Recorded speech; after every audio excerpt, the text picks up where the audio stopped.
தாவேக்கா NDA கூட்டணிக்கு போயிடுமா, ஐயோ போகக்கூடாது, நீங்கள் வந்து கொள்கை எதிர்ன்னு அறிவிச்சிட்டீங்க, அதனால் நீங்கள் அங்கே போனீங்கன்னா மக்கள் உங்களை மதிக்க மாட்டாங்க. யார்? டிஎம்கேவோட கூட சுற்றிட்டு இருக்க அந்த கேரக்டருக்கு. அப்புறம் இந்த சைடு வந்து எங்கள் கூட வராங்களா இல்லையான்லாம் தெரியாது அப்படின்ட்டு இன்னொரு டீம், அடடா சிபிஐ வச்சு ஒரு லாக் பண்ணிட்டாங்கப்பா, ஒரு தூக்கி உள்ளே போட போகிறாங்க கூட்டணியில், பிஜேபி வச்சு வேலை செஞ்சிச்சு, நான் விட்டு முடியுமா விட்டீங்க.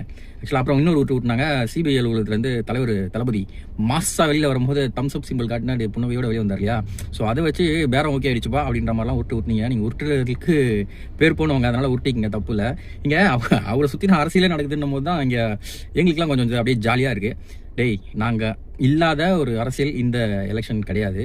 ஸோ என்ன வேணால் நடக்கலாம் அரசியல், நாங்கள் அங்கே போய் ஜாயின் பண்ணுறோம் ஜாயின் பண்ணல, இதெல்லாம் தாண்டி தமிழக வெற்றி கழகத்தோட எதிர்காலத்தையும், தமிழக வெற்றி கழக தோழர்களோட நலனையும், மக்கள் நலனையும் தளபதி பார்த்துப்பாரு.